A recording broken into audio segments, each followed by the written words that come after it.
एक बड़ी सुंदर लीला है।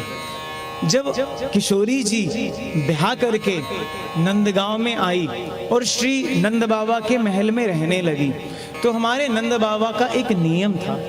नंद बाबा क्या करते कि नित्य प्रति अपने द्वार पर खड़े होके महाराज हल्ला मचवाते कि आज नंद के द्वार से दूध दही माखन सब कुछ बटेगा, जितने ब्रजवासी हैं सब आ जाओ। खूब हल्ला मचाते, जितने ब्रजवासी हैं सब आ जाओ, खूब दूध दही माखन खूब घी बटेगा। अब जितने ब्रजवासी थे वो सब जब इसको सुनते तो ब्रजवासी भाग भाग कर सब नंद बाबा के द्वार पर आकर खड़े हो जाया करते। अब जैसे ही वो दरबार खुलता, जैसे ही नंद बाबा सब सामग्री बांटने के लिए आते, तो जितने भी लोग वहां पंक्ति में खड़े रहते ना, सबसे पूछते भैया पात्र लाए हो, भैया पात्र लाए हो। तो जितने लोग कहते भैया बाबा जब दे आप रहे हो तो पात्र भी तो आप ही दो, जब सामग्री आप दे रहे हो तो पात्र भी तो आप ही दोगे, हम कहाँ से पात्र लाएंगे। अब यहाँ बाबा के द्वारा सेवा चल रही है चाय आदि की, अब कोई घर से थोड़ी गिलास लेकर आएगा कि भैया चाय मिलेगी हमें। सब यमुना जी की कृपा है, कोई घर से थोड़ी गिलास लेके आएगा कि भैया लो हमें चाय डाल दो, जो होगा सेवा करने वाले यहीं देंगे। तो नंद बाबा सबसे यही पूछा करते क्या तुम पात्र लेकर आए हो।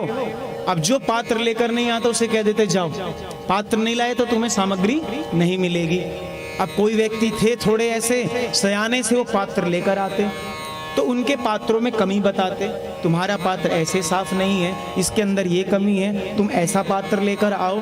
तो आते तो कितने की संख्या में लोग, लेकिन वो जो रस होता ना जो नंद बाबा के द्वार से बटा करता, कुछ ही लोगों को मिलता, सबको नहीं मिला करता। तो नित्य प्रति ये लीला श्री किशोरी जी देखा करती कि नंद बाबा हमारे जो ससुर हैं सबको तो बुलाते हैं और देते बस थोड़ा थोड़ा कुछ लोगों को ही है। तो हमारी किशोरी जी को अंदर से थोड़ा बुरा लगता कि कहने को तो नंद बाबा ब्रज के राजा हैं, लेकिन उसके बाद नेक थोड़े कंजूस हैं, ज्यादा नहीं थोड़े से कंजूस हैं। अब ससुर जी हैं, कुछ बोल तो सकती नहीं, क्या किया जाए। तो कछु दिनों बाद जब उनको अवसर पड़ो अपने घर जाने को श्री वृषभानु जी के यहाँ पर, तो जब गई अपने बाबा के महल में, तो वहां पर बाबा ने पूछी सब तेरे लाली तेरे ससुराल में सब कुछ बढ़िया आनंद मंगल तो है। तो श्री किशोरी जी ने कहा हाँ सब बढ़िया है, खूब कृपा है, खूब यशोदा मैया जैसे हमें कीर्ति मैया प्रेम करती हैं ऐसे ही हमें श्री यशोदा मैया प्रेम करती हैं, खूब है। लेकिन थोड़ा सा उनका मुख मुरझाया हुआ था।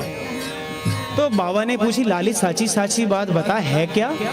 तो उनने कही अब मैं रोज प्रातः काल एक वस्तु को वहां देखूं, जो हमारे ससुर जी हैं वो रोज वहां पर अपने महल की अटारी पे खड़े होकर खूब आवाज मारे सब ब्रजवासियों को सब आ जाओ, सब आ जाओ, नंद बाबा के द्वार से दूध दही घी माखन बटेगा।